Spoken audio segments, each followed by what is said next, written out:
All right, Brandon, the weekly enlightenment. I don't know if I would go as far as that, but I appreciate it. Wednesday, March 5th, 2025. Yes, I believe that's what we're talking about. Welcome to the weekly live stream here on the C47's channel.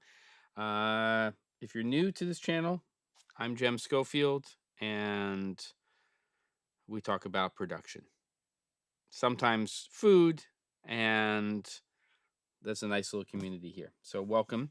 Just want to make sure that sound and picture is clear on both accounts. Marshall, good to have you.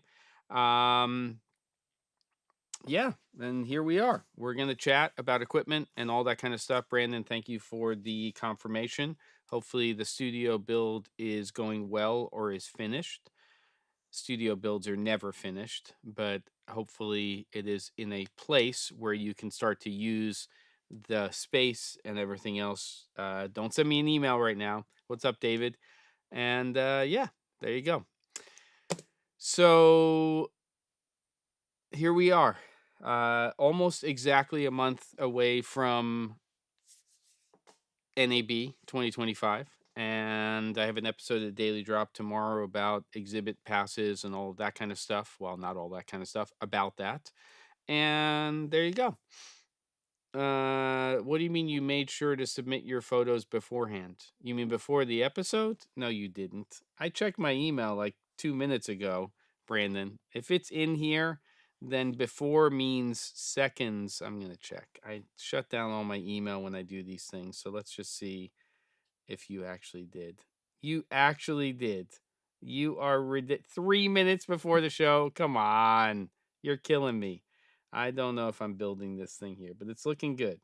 Maybe we should make this part of next week's episode. Actually, there is no next week's episode.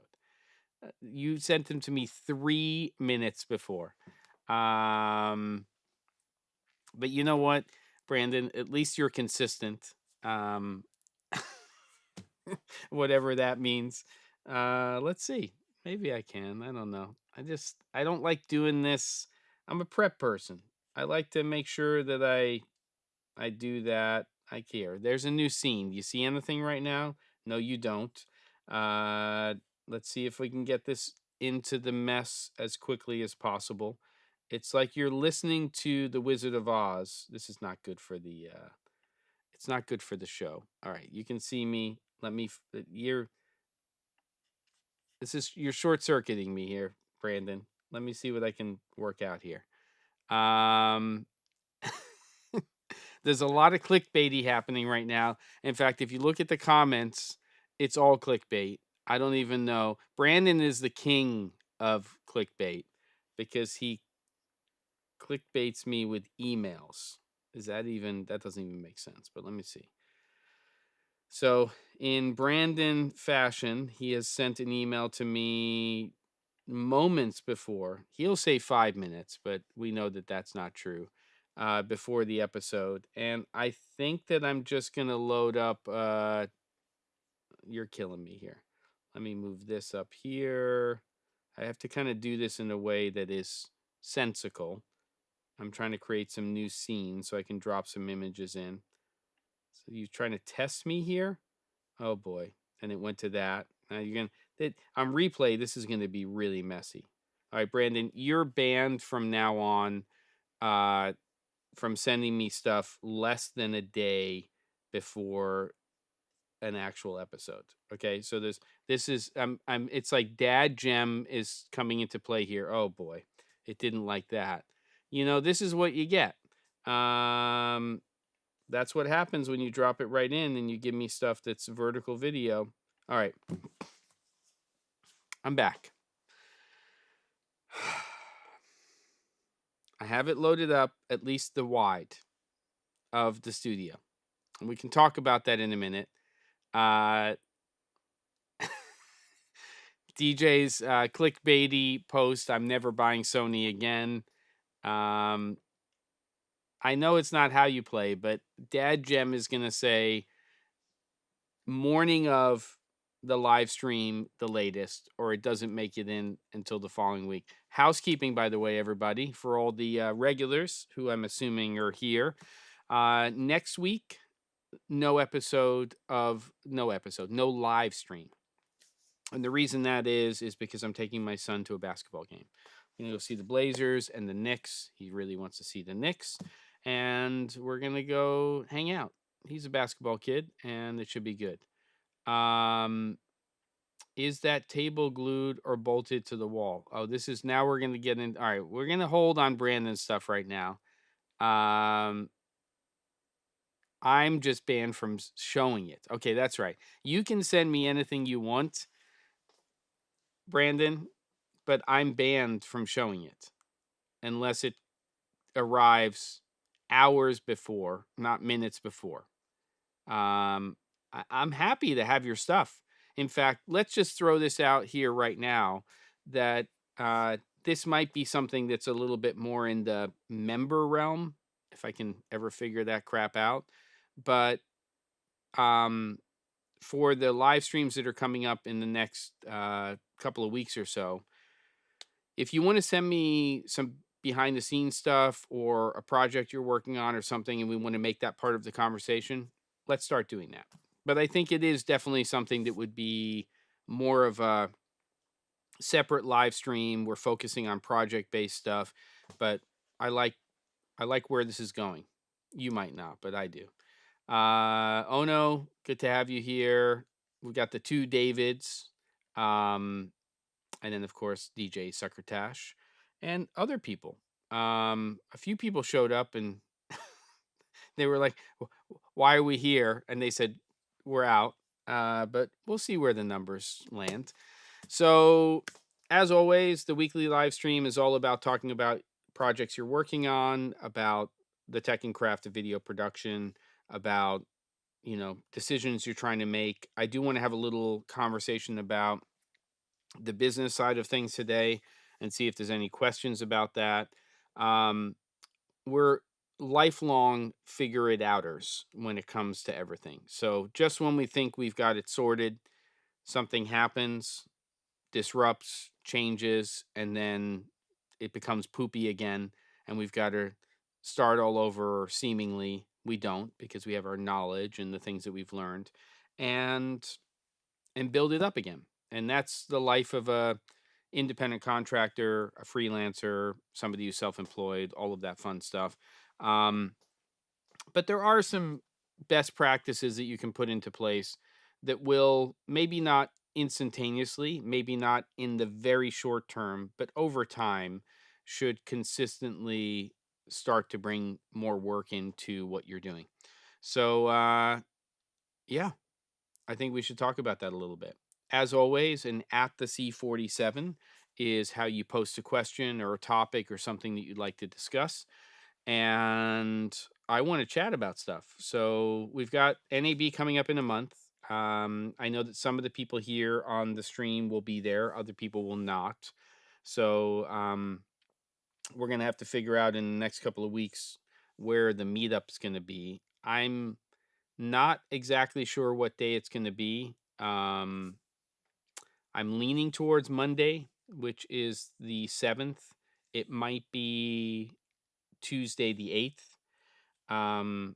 It all kind of depends on scheduling on my side. But, there you go. Ono's not going to be going, unfortunately. I don't know why, but sorry to hear that, or happy to hear that if it's for something either work related or something that's more interesting than going to the show. And there are plenty of things that are more interesting than going to NAB. I love it because I get to see my friends and colleagues and things like that. But, there are things that will definitely take precedence, like when Cinegear happens, which for me personally, the one in Los Angeles is probably my favorite quote unquote trade show. But my son's graduating from high school, and that's where I'm going to be. So this is sort of my opportunity to see those people. But it is a shame that you won't be there. Oh, as is echoed by Brandon. So what are we going to talk about today? I mean, I don't think there's anything since the last live stream that is huge in terms of announcements. I can take a quick peek, or somebody can. This is a collaborative effort over here regarding new announcements. Well, we've got these Laowa Proteus 2x anamorphic zooms, which are pretty interesting. 26 to 45 and 45 to 85 millimeter. T2.9 and about $6,000 US, which to a lot of people may seem like a lot of money, but for anamorphic zoom lenses is kind of bonkers. And nothing else since the last time we spoke that is, I would say, jumping out at me in terms of stuff.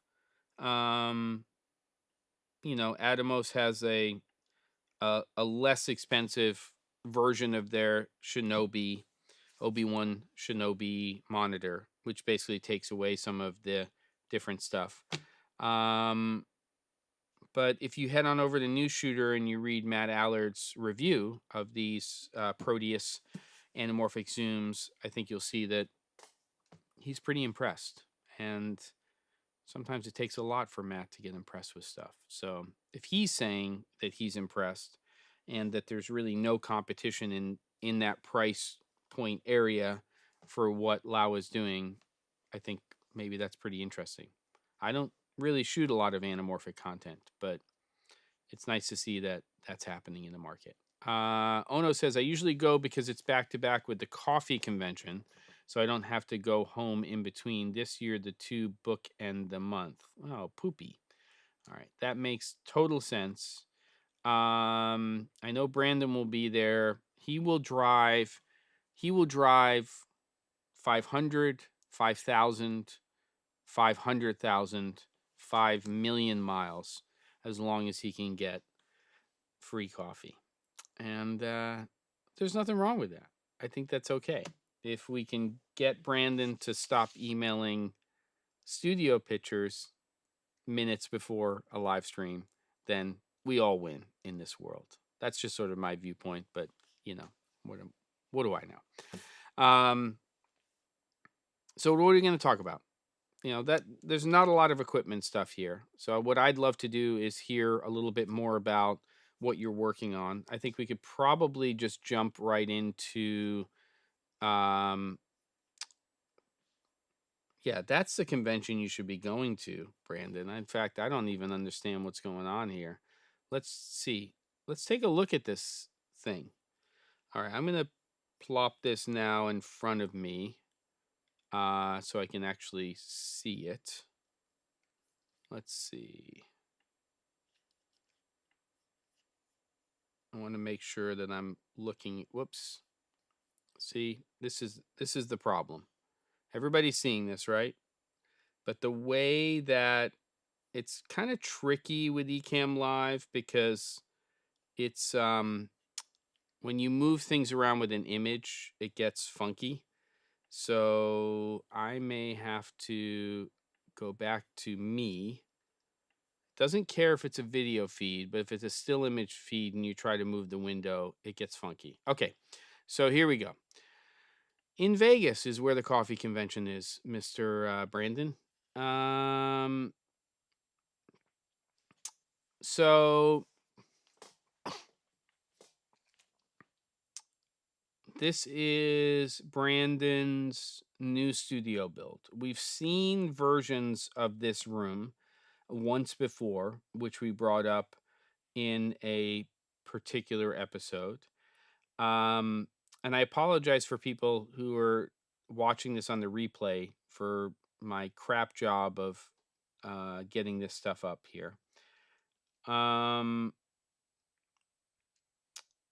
let's just talk about this briefly, and then we'll get into the other stuff. Pat, thanks for jumping in, and I appreciate you at least doing a quick post. TC, we'll get to yours in a second.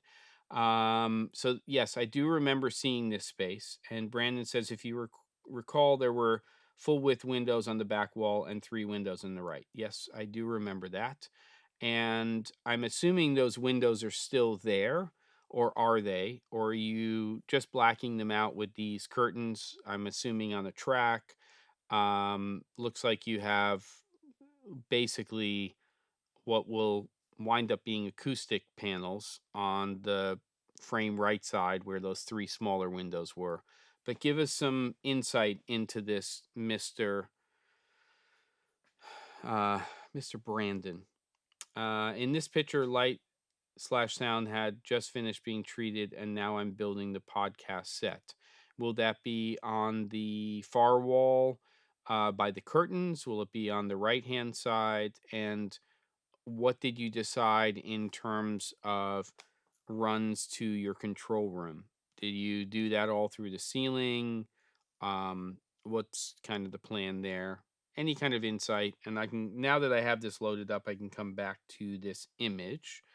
Yeah, so Brandon, give us some info on this thing, and then I'll come back to this and we can talk more about it. All right, so going back to TC's comment, and thanks for being here. You had a great video a while back about the gear being good for a while that we have now. Uh, for a while that we have now, and that it's going to be good for a while. Yeah, that for a while. Tariffs, will these affect equipment thoughts for purchase? Okay, I think I'm breaking this down. So you're basically, and tell me if I'm wrong on this. You're really talking about whether or not you think that the tariff war that is happening or starting to happen and hopefully won't happen for very long, will this affect equipment that we're considering purchasing? And it's a hard question to answer because I think that we're largely uneducated in terms of how this can play out. And what I mean by that is that, um, everybody, a lot of people think that when you impose tariffs on a country, that you're basically, putting up the middle finger to that country, which you kind of are, and saying, look, you know, um, anything that you basically export to our country is going to get X percentage of a tariff imposed on it. And I think a lot of people think that it's always the company that's going to pay the tariff, but that's not necessarily true. A lot of decisions have to be made in the process in terms of who's paying for it. And a company can basically eat that percentage and say, we're going to continue to sell that product for the same amount that we have in the past to keep customer satisfaction and so on and so forth. But depending on that percentage, 10, 15, 25%, that could be a huge hit, possibly even almost all of their profit margin for said product or products. Um,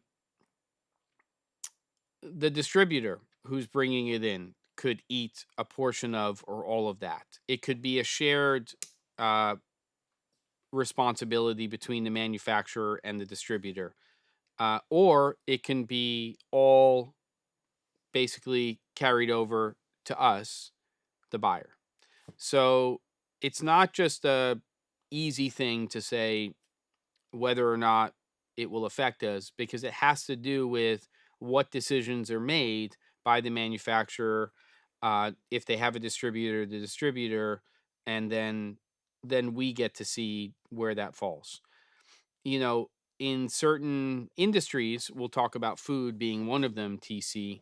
Um, let's take Mexico, for example. They are one of the largest exporters of certain foods that we bring into the United States. And as a result, good example, avocados.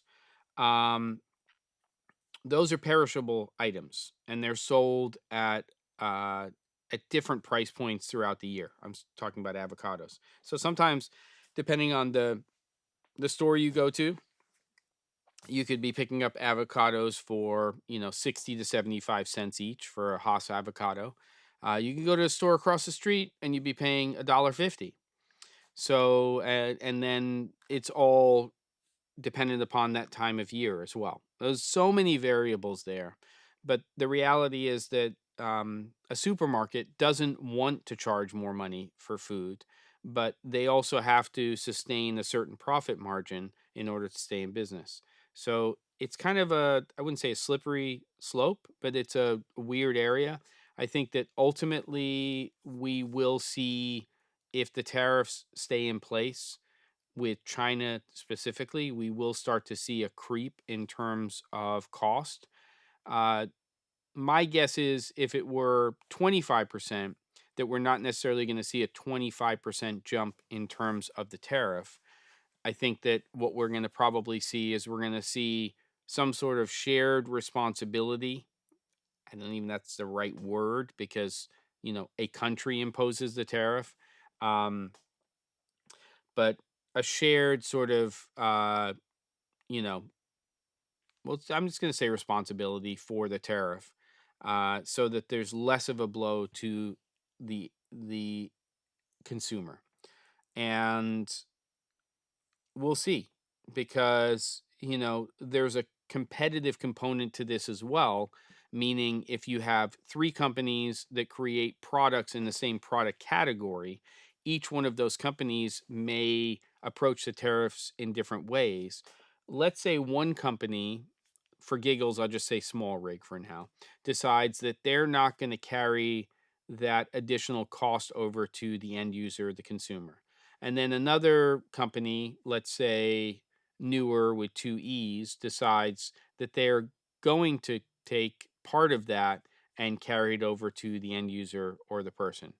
Well, from that standpoint, who are you going to go buy your product from if the reviews are similar and you can get a similar type of product? Whose arm, whose clamp, whose quick release system are you going to do that with?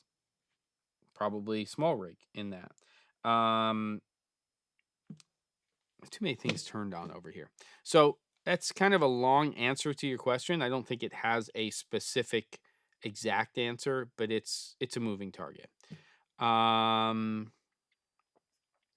says you'll see the final set in the next pictures next week, Brandon. Well, the problem is that they're 9x16, and when I just drag them into Ecamm Live, it's trying to fit it into a landscape view as opposed to a portrait view.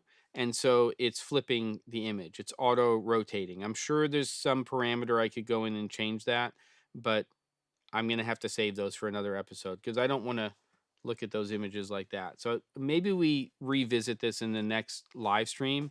What would be great is if you could send me a little bit of an email with the images, with little titles or a little bit of info, even if it's just in the body of the email, and then we can kind of dive into that. But you say cable runs were done with 2-patch boxes using 100-foot STI and XLR. Cameras are A7 Mark IVs. Great. Ono says China tariffs are what, 10 to 15%. We should expect our prices to increase accordingly. TJ's asking about acoustic paneling. I'm catching up here after my long War and Peace answer to TC's question. The import company pays a tariff, but if it gets worked into their sell price, yeah, it does. And again, that it can't get into the country without the tariff being paid, as Ono is saying. But then how that gets carried over to the buyer is dependent upon the person importing it. Brandon says cables were run to a patch box, then snaked and run up the wall and along the ceiling using gutter from Lowe's, painted black, routed through the wall into the control room down to the second patch box. Copy that. Marshall says the other negative to tariffs is that once a tariff is lifted, it's unlikely that the company will just drop the price back down to where it was. So any price increase can become the new standard. Yeah. You know, I've said this in the past about this channel. I don't usually talk about religion, science, and politics, but it's kind of unavoidable to not talk about the last one when we're talking about this subject matter. And there's a little bit of swinging going on, if you know what I mean, right now. And it's, whose is bigger and how much can you push in terms of um, getting what you want from somebody else. And so there's definitely a game being played, in my opinion, here, which is because tariff wars don't end well if they happen for extended periods of time. Pretty much everybody loses in the situation. It's not a great type of thing, but as a negotiating tactic, it can potentially work.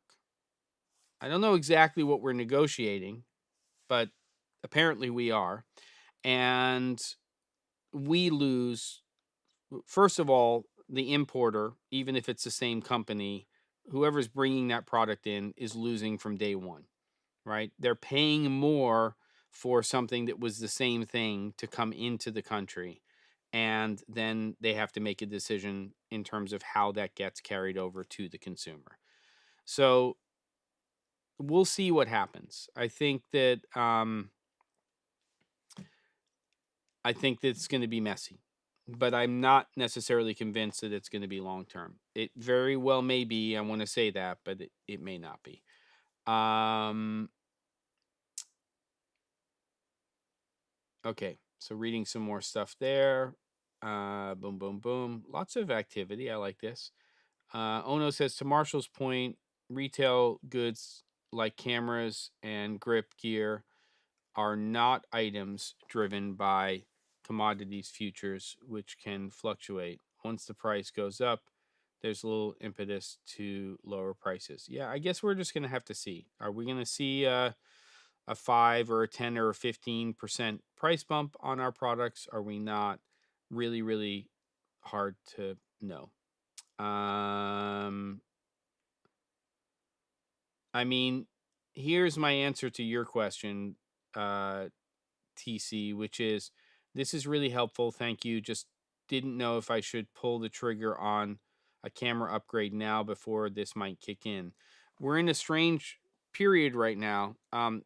My answer to this is probably sort of a universal answer, which is, if you have work coming up where that camera is going to go to work and it's going to make money for you, and you've been considering this very seriously for that purpose, then you might want to make that purchase, because we don't know how it's going to affect the price of the products that we're buying. There's not a lot of alarms going off right now from manufacturers saying that prices are going up, and if they were, we would hope that they would say, let's say they have a stock. Here's an example: you have a warehouse, and you have said A7 Mark IVs that Brandon's using in his studio, and they have, for giggles, I'll say, 1,000 of those in the warehouse here in the U.S. Well, maybe what they're going to do is they're going to put out a press release or some sort of thing saying prices are going to go up on such and such date for many of our products in our product line. And that has happened in the past, though there's no obligation by the manufacturer to do it. Just the same way you show up on a site like B&H Photo and you find out that said light that you were thinking about buying, like I had just had a conversation with Nanlite about this. They're alien lights, one of which I did a big video on recently. They're doing a special promotion for the months of March, April, and May. So for 3 months, they're dropping the price of their Alien 150C and 300C by 20%. So that's a promotion, and that's in place. To my knowledge, they're not going to lower that, tariffs or not. But if the tariffs are significant, they don't have enough stock of that product here in the US, they may make a decision to change that. I don't know if they will, but we're hoping we'll get a heads up. But we're not sure if we will. Now, the reason I said it's kind of a tricky time right now, TC as well, is because we have NAB coming up. Historically, it's not the only show that new products are announced, but it's one of the bigger shows where we see new products. We saw a few little things come in right before BSC Expo in London. NAB is one of the big shows where we see announcements. Cine Gear is sometimes a show where we see announcements happen, and then IBC. And there are some companies that have kind of bucked the trend, and they're actually announcing things that are not on any of those timelines. But historically, and with some confidence, we can say we expect new products to be announced and possibly come out in and around NAB. So from that standpoint, you're kind of in a tricky place. If the camera is going to work, meaning it's going to make money, and you know that that's the camera system that you're going to go for, then I would say maybe it's time to pull the trigger. But just consider the other variables. There we go. Need to find some good rugs. Okay. For the floor.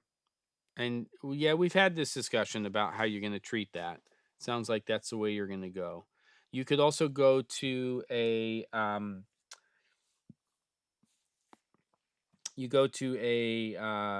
commercial carpet location if you're near a relatively good sized city. That should be pretty easy to find. And you can find remnants of things like low pile commercial carpet. Some of those can be finished on the edges and used as very large rugs. Then you can roll them up if you don't want them down on the floor. I definitely go for sort of a neutral gray color. I think that it's the one that is the most universal to use as a floor covering or for parts of your floor in your studio. You're not going to get a lot of bounce off of them. You're not going to get as much absorption. Just neutral. Just an idea. Make sure there isn't a lot of green in those rugs. That's going to bounce off. Your lights are probably going to be coming from above to some degree. Whatever light bounces off of, it's going to reflect. I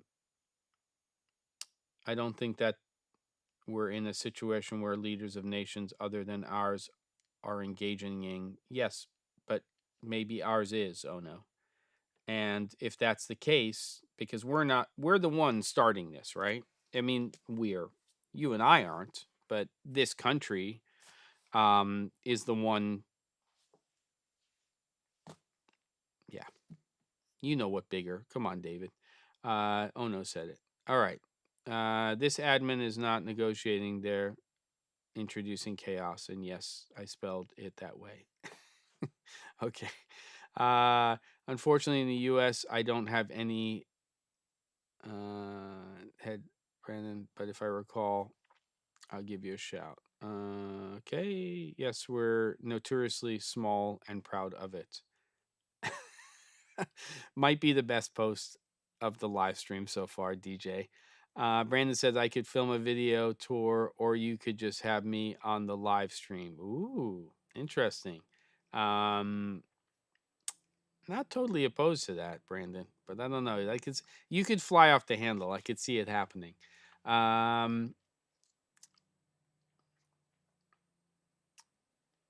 So Ono says if you want to buy gear produced in China as opposed to Taiwan or Japan, then buy now.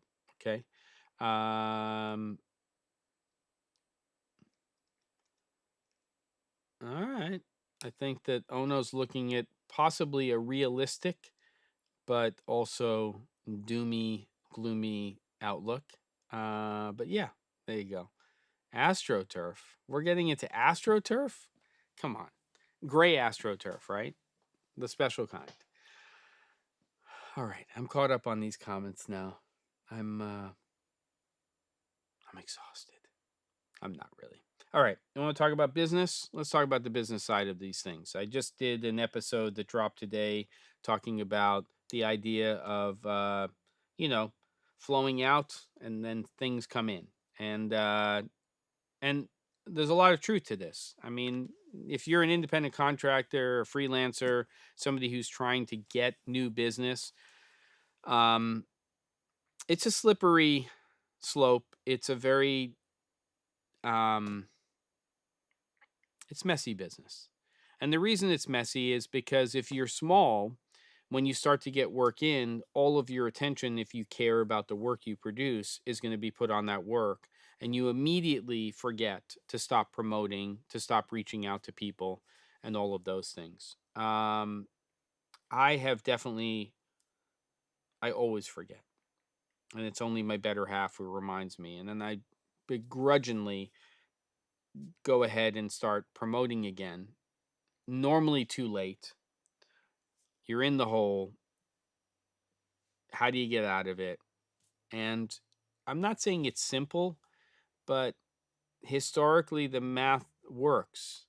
You reach out enough and something comes in, sometimes from another place. Um, it really makes a difference. But somebody made a comment about being persistent and things like that. I think it's less about that because I'm very cognizant personally of being a nudge. I'm not saying I've never done it or nudge. Uh, but I don't like to reach out to people, even if they're people I know, too often. You know, if I send the communication out, I'm not going to follow up the next day or the day after or a few days. I'm going to wait a week or so to say, just wanted to make sure that this made it to you. If if that, I get to the third time, if that, of sending something out to that individual and I don't hear anything, I'm going to let it lie for a long time. Um, I might try, which I've done in the past, to reach out to them on another platform. So maybe my emails are going to spam. Maybe they are being flagged as junk. So if I have a contact with them, let's say for instance on LinkedIn, then I may reach out to them that way. Um, that's all I got for you on that. But let's have that conversation. Ono says my day job deals with a commodity whose prices has fluctuated up and down for the past 23 years. Coffee, of course. Beans, more specifically, with an all-time high this year. It's essentially tripled. And how have you handled that as a business, Ono? Because don't you have a brick and mortar or not? I think you do. How much of that cost do you carry over to the consumer, and how much of it do you eat for customer satisfaction? DJ, you may have mentioned Brandon, but how many cameras are you rigging this out with? Just a regular 3 cam or maybe more? Um, it's 18% gray. What are you talking about? 20% gray. What's happening here? Yeah, Brandon, what I normally do is I will take something like you can go out and buy an 18% gray card, right? The best ones out there are the ones that are actual paint itself, like the Calibrite ones. But I'm not sure how Kodak does theirs. I don't think they're printed. I think they're painted. But if you just go onto B&H and you buy an 18% middle gray card, even if it's not dead on to an 18% gray, you can take that to a paint store and they can match that. So they have the technology to do it. But it is somewhat subjective. It is not right down the middle exactly the same. Ono says, oh, wait, DJ, DJ. If Jem showed my sideways photos, you would see. You're killing me. You are killing me. This is all you're getting today. Boom. There you go. Look at that fancy setup over there. Big soft boxes. Um, all right. I like it. We're gonna get into this more. You guilted me into showing that photo, Brandon. You're in trouble. As a business, we've raised prices. This is Ono, quite dramatically. We followed the Chick-fil-A pricing model. We do not eat the cost. Okay. And how has the customer reacted to that. I'm assuming you have a loyal customer base, but my interest is, and you're in a service-based industry, right? You have a product that you're offering, but because of what you do as a business, service is a huge part of it. It should be part of every company and what they do, but it's more so when you walk into a physical space, right? There's an experiential component to going to a coffee shop, a food related business, to a hotel. This is a service, those are service based industries. So how is the customer reacting, if you don't mind me asking, to you doing that? Or is it you have such a loyal customer base? There you go.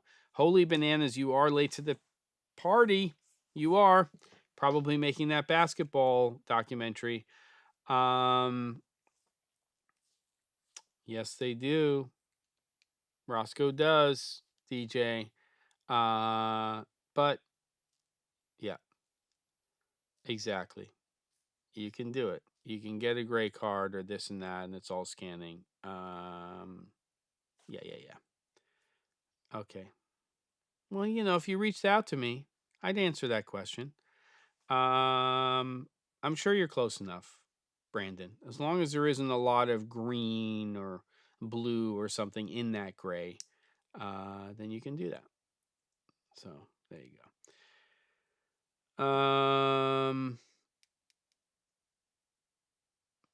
DJ Brandon is hip.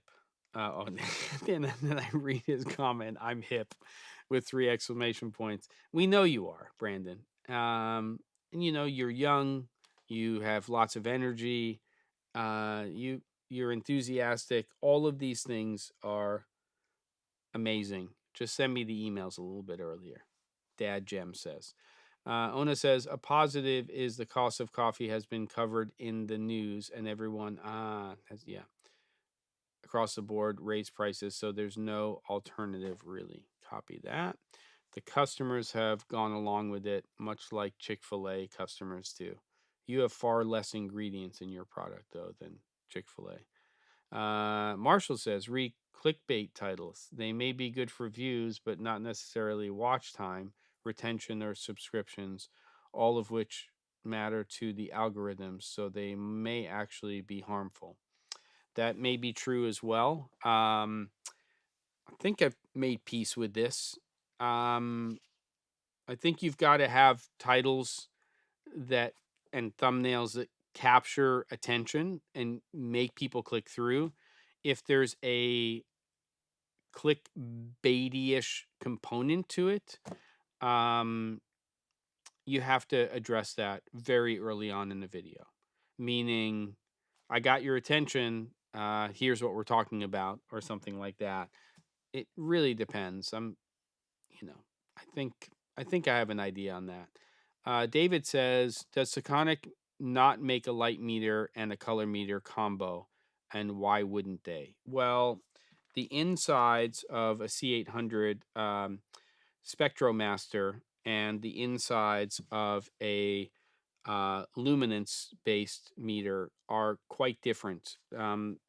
This is a far more complicated product to make, hence they're considerably more expensive. And while there is a company, I think it's called Lit Duo, that's supposedly coming out with a combo meter, and we see it all over social media all of the time. It's not a thing that I've seen come to market yet. And whether or not their, we'll call it a color meter, is as accurate as this meter is also the real question, because this is specifically designed to read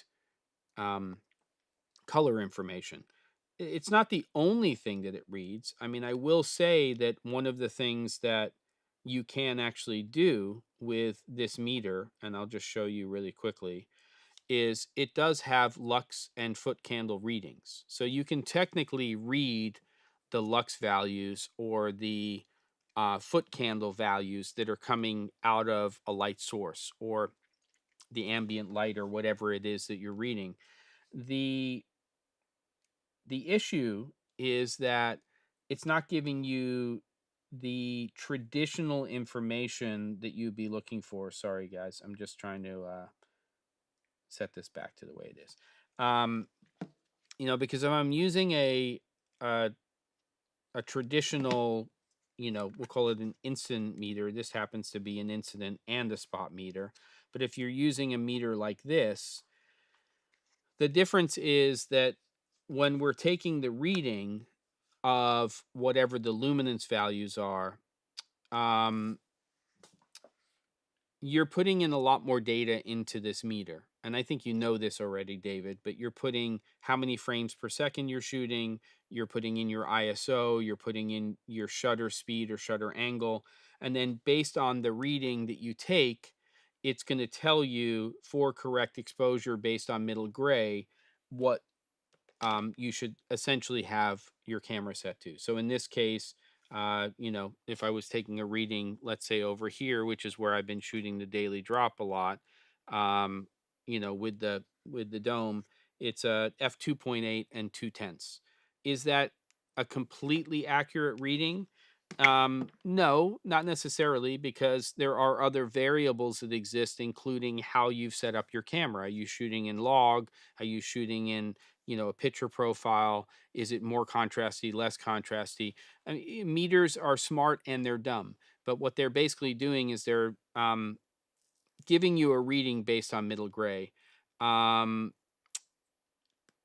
C800, David, is really designed as an upgrade that is really um, allowing you to read modern light fixtures. The C700 did an okay job, but it really didn't have the stuff in the internals for modern LEDs.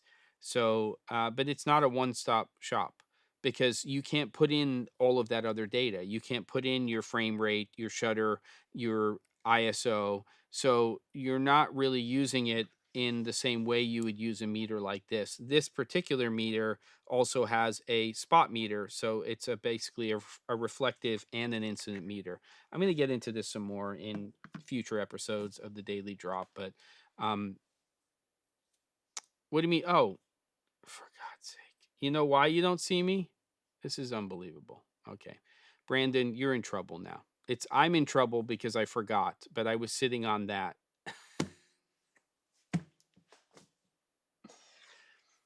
The live stream's ruined. It's all over. It's not really. Okay. So, new policy put into place. If we're going to do project breakdowns, let's plan them ahead of time. And you're getting slightly blamed for it, but not completely, because it's my fault. But I put the actual show off on another screen because it's too distracting to have it right in front of me. But I apologize. So we're going back again. I apologize to all the rewatchers on the stream. So now I'm seeing these comments.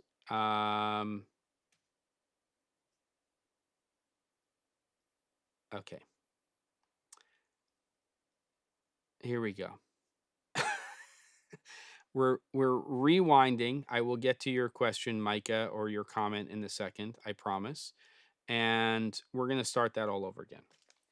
This is the C800. Everybody sees me, right? I'm going to turn this thing on.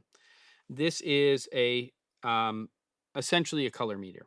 And the big difference here, Mr. Carroll, is that while I can do some readings here that relate to light values, how much light is being captured, I can't do what I can do here with a traditional light meter. So I'm just going to show you this for a second. I'm not saying that this is perfectly in focus, but on the C800, I can change what readings are coming up when I do a reading. And there's a lot of things that this can do. But for instance, I could change this here to lux. So I can see here that this particular light, I'll take a new reading here, is reading at 3197 in terms of Kelvin. I have it set so that I'm basically set to tungsten here. SSI readings for tungsten 84, good number, and the lux value is 252 lux. If I switch that, and I've already taken the reading, so it'll just give me an update without me having to take another reading. That is 23.4 foot candles. I don't normally think in terms of lux and foot candles. They're amounts of light. But the problem is, and again, just to answer your question, this updated C800 is really for modern light fixtures. So it can read daylight, it can read an HMI, but it can also read um, modern LED fixtures. This meter, a standard light meter, the difference is that this you're plugging in very specific information into here. So you're putting in your frame rate, you're putting in your shutter angle or speed, you're putting in your ISO, and you're metering for essentially it's looking for and using middle gray as the basis, but you're looking for an exposure value to properly expose. So if I took a reading right now, right here, in sort of the position that I'd normally be in for the daily drop for my current setup, a 2.8 and 3/10, is that right? I was saying before, it all depends. There's variables here in terms of taste, also in terms of how your camera's set up, and you have to figure that out. But most of the newer meters will let you create sort of an offset as well. So if you feel like you'd always like it to be a 1 or 2 tenths or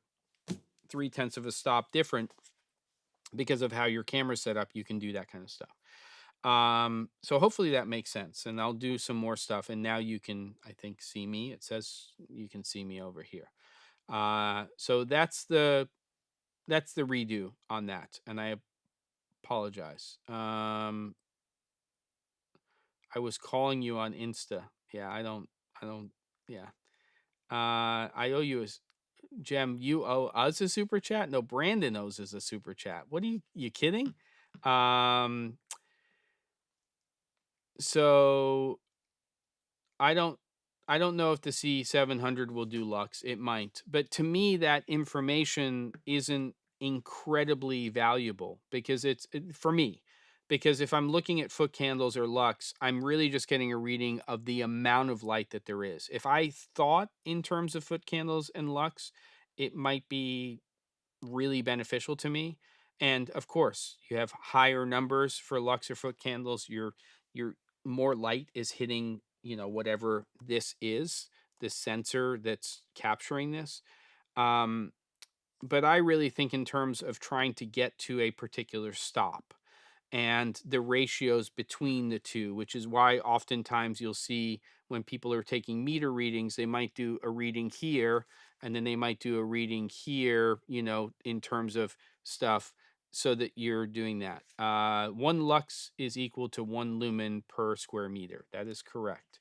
But it's just not the way my brain thinks when I'm doing production overall. Let me get up to Micah's question from 3 hours ago and make sure I address that. Jem, would you mind to describe your production flow for the daily drop? I'm wondering about how you streamline the setup, pre-production, and production to limit or maximize your post time. uh, it's a moving target when it comes to answering that question. But I would say that on a normal daily drop, um, what I'm actually doing nowadays to expedite the process with a little bit of a hit in terms of quality of picture, and I mean, everything's going to get butchered anyway online, is I go camera to a Camlink 4K, which are those little. Do I have one around here? I have a second one. Um, I happen to. This little thing right here, and that's taking HDMI. I convert it to USB-C with just a little adapter, and that's what's bringing picture in. And the reason that I'm doing that is because I go directly into Ecamm Live. Ecamm Live will let you stream, it will let you record, or it will let you stream and record. Like every episode that I do of the live stream is getting pushed to YouTube in real time, but it's also being locally recorded. And so what I do is I turn off streaming for most of my episodes nowadays, and I just record directly into Ecamm because it produces a relatively small 4K file that I can then just bring into Final Cut Pro. And then I essentially have a daily drop template, right? I mean, the format of the daily drop is about as simple as it gets unless I do something very in depth, which is there's that little intro, in this daily drop, it's blah, blah, blah. Well, let's go. And then dip to black, come back up, and then, maybe a little zoom effect on me. And then it's just basically straightforward, right? There might be some cuts in there. And then I just push out an H.264 file and that gets uploaded. And then, of course, well, not of course, but in my timeline, I either create or pick a frame, and then I'll create a thumbnail and just spit that out as an image file that will then be used for the thumbnail. So that's kind of the standard. When I'm on the road, it's a little different. I'm recording into camera, if that makes sense. And then there's some times where I do it completely differently. If I'm doing multi-camera, there have been times where I've used something like the Stream Deck to switch between my different camera angles um, in Ecamm Live. But it can get a little funky unless I'm doing more than just sort of a quick talking head with a product right here. So maybe one camera's on that and I just reach over and I just press that, and I just did that to just sort of show that I was going to a different camera. So you just saw a different scene in there. Um, but it really, uh, it really just depends, But I would say that that's kind of the standard. And what takes more time than anything is just figuring out what the topic's going to be and how I'm going to shoot it and what I'm going to talk about. And that's all of the time. So if I do an episode where it's just talking head and I just want to go over something, usually it's one take. Sometimes it's two or three. Especially if I really want to, if I feel like I'm being too wordy, which I probably am most of the time anyway, then I might just reshoot it from scratch. And normally the reshoot, the second take or the third take is more concise. It's a little bit clearer. Sometimes it's not. Sometimes I'll really feel like I was on a roll and the first third of what I'm saying or the first half of what I'm saying really is great. Then I flub or I just kind of lose my train of thought or exactly what I want to say, and I might combine takes. But the good thing is this is a controlled environment. So if I do an intro and part of an episode that I think is really strong, but I'm in a longer episode, especially like one of those sponsored videos, I might just pause, still rolling, get into it again or do a pickup. And sometimes it's a leap of faith. Sometimes I just have to know that I'm going to handle that cut in different ways. Sometimes it's um, punching in, and maybe I'm normally at 100% in terms of scale, and I'll punch into 115, or 118 or 108 or whatever percentage, and just try to keep the eye line in the same place. Sometimes I dip and I go dip to black or burn to white and then come back in. Uh, but I tend not to do the thing with the jump cutty thing. I don't think there's anything wrong with that. There's some channels that I watch where people do jump cut edits. Even, Curtis Judd does it sometimes. It doesn't actually bother me. I just think I'm not really well suited to that style of editing. Not that I can't do it. It's just I feel like I want to see some sort of transition or cut or something else, at least a change in focal length or composition when I'm doing it. So, Micah, that's my way too long answer to your question, or maybe just the right amount or not enough. I don't know. But currently, that's kind of how I'm doing it. So it's not a lot different than what I'm doing right now in the live stream, I just hit record and then I take that file and bring it in, and that's the basis. But I do notice that with Ecamm Live that there's a little bit of a setup being applied, and sometimes um, it's just not exactly the same as just taking that footage directly out of camera. Is it drastic? Not enough that it makes enough of a difference. Um, that's great on the film festival. That's awesome. Good. Well, here we are, 4 o'clock. I apologize for the screw up where you were basically looking at a studio while I was talking about meters for 3 or 4 minutes and you couldn't see me. That's on me. So I'll make sure that maybe I just, especially when we're doing different scenes, that I glance over a little bit more or just give me a heads up faster. And I would love, honestly, Brandon, to talk more about your studio. If maybe you could do me a favor and send me an email that has these images, not only in the correct orientation, but it would be really great if you could even pillar box them and give me these images as a 16 by 9. Um, I can do it, but it'll take time. And the faster it is for me to drop that in and essentially create some scenes in Ecamm Live so that we can go through your studio build, that would be great. Uh, Housekeeping again, no episode of the live stream, no live stream next week.